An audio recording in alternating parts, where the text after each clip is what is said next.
today's topic is about SCI or spinal cord injury. And what is SCI? It is an injury to the vertebral column and to the spinal cord, or both.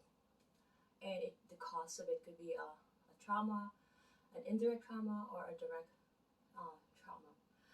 Examples of trauma would be like a gunshot, or stabbed by a knife, or by I don't know, a sword or some sort or whatever. And the indirect could be like degenerating diseases such as herniation and disc degenerative diseases, right? So those two are causes. And so I want to talk about briefly about spinal cord, and I have to really be quick because it's briefly explained. So a spinal cord um, started from the medulla oblongata, and it ends at the L2 level. Okay, and then from the L2 level, it joins with conus medullaris, right? Okay, so it kind of tapered it off like that. So anybody who will have an injury from T1 and up will have a weakness and flaccidity in the arm and at all the thorax region. And anybody who had injury in the level of T2 and below will have a spasticity on the lower limb. Okay, so those two to differentiate. And one more thing to consider, if I can find, I have a video of about how the nerves and the gray matter and white matter, that those that differentiated quickly. If I find, I'll post it. Okay, but to differentiate quickly about how the spinal cord. Okay, so this sorry, there's a gray matter. If you were to cross cut it, there's a gray matter, which is the gray horn looking. It's like an H shape. I'm sorry, I'm not really equipped for to show some pictures. But the most important thing is, so the dorsal part, okay, will always be proprioception. Anything with a 2 point discrimination. Let's say if, if because it's sensory, right? So if you were to touch one finger versus two, so there's a discrimination, sorry about that, between one or two. Okay, so we have to remember that, and the fine touch, right? Those are in the dorsal. Okay, and mostly with the dorsal, it is efferent, so it is descending. Okay, so if you it's a cortical thalamic track, right? So you have to remember the word, right?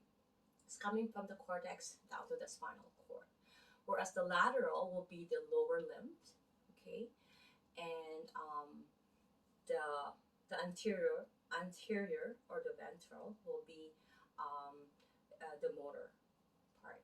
Okay, so for the anterior, the ventral, we will be losing crude touch and pressure, whereas the lateral area as well, we will be losing temperature and pain.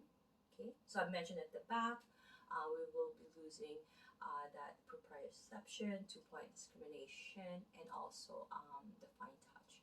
Okay, so there's a difference between fine touch and crude touch. It's like discerning. The crude touch will be, you're anticipating something, but let's say your eyes are closed and you're trying to feel what was that, right? But a fine touch is, very slight touch, right?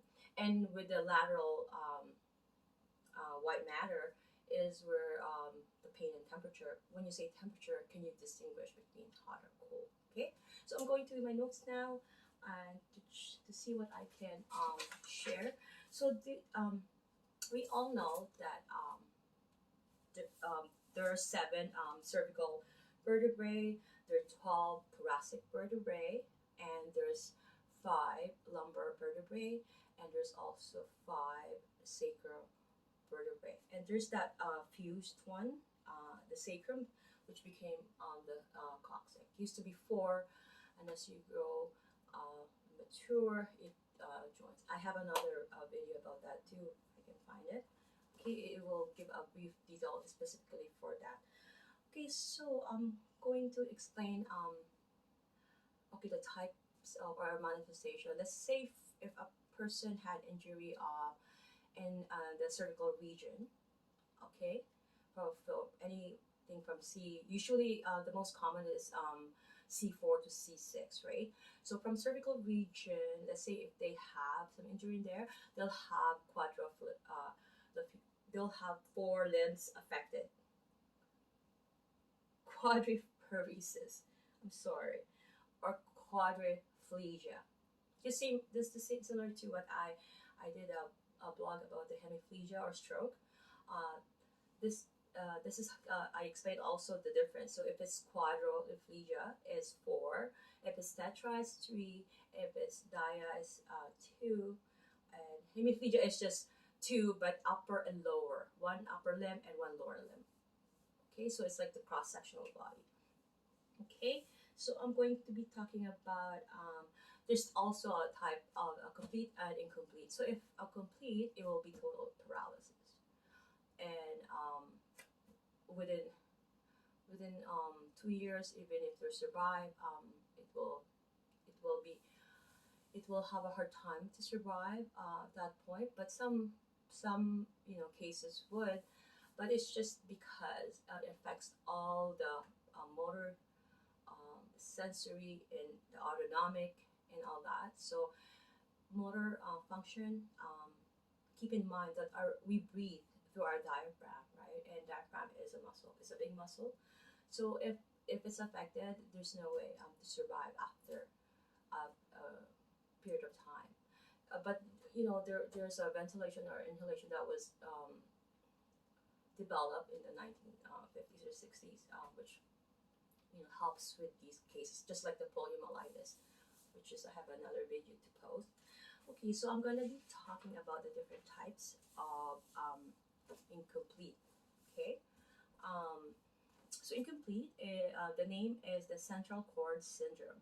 Okay, so what usually happens with this type of injury, is SCI injury, is that the H, or the gray matter. Keep in mind the gray matter as the H portion where it looks H when it's the cross sectional portion, right? So that is affected, whereas the white matter, the purple area, won't be affected.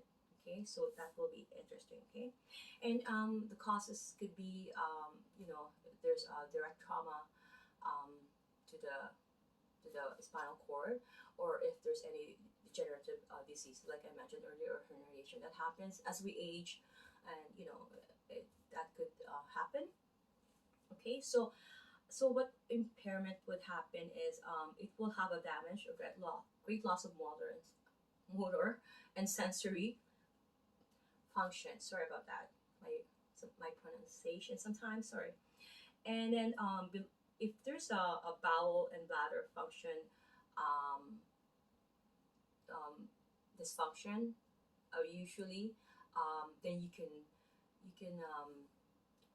can say that okay, this could be a central cord type of syndrome, central cord. Okay. Okay. So the motor and sensory abilities of the upper limbs are affected. Muscles are weak or flaccid. Okay, like I mentioned, and then the lower limbs are spared or less affected.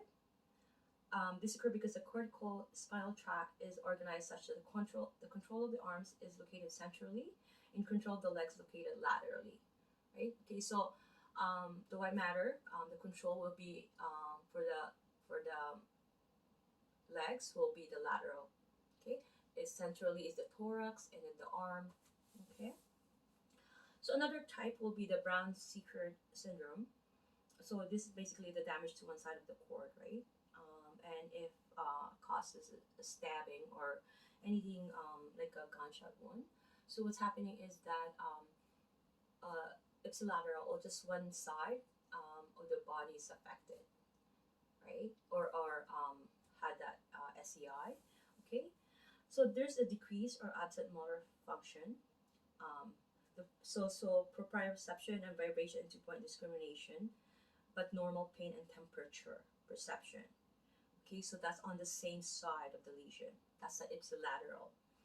While most tract travels on the same side that they serve, when the spinal thalamic tract enters the spinal cord, it crosses to the opposite side of the cord. Okay, so this tract then travels on the side opposite to the side it serves. Therefore, with an injury that damages the left side of the cord, all other sensory perception is affected except pain and temperature perception. This is intact for the left side. Okay, so on the right side, opposite the lesion, motor function is normal, but there is a loss of pain and temperature perception. So the spinal thalamic tract controlling the right side pain and temperature perception was traveling on the left side, which sustained the injury. So it's very interesting, right? That you know that let's say the pain and temperature will be intact. Let's say the left side, right? And whereas other elsewhere affected.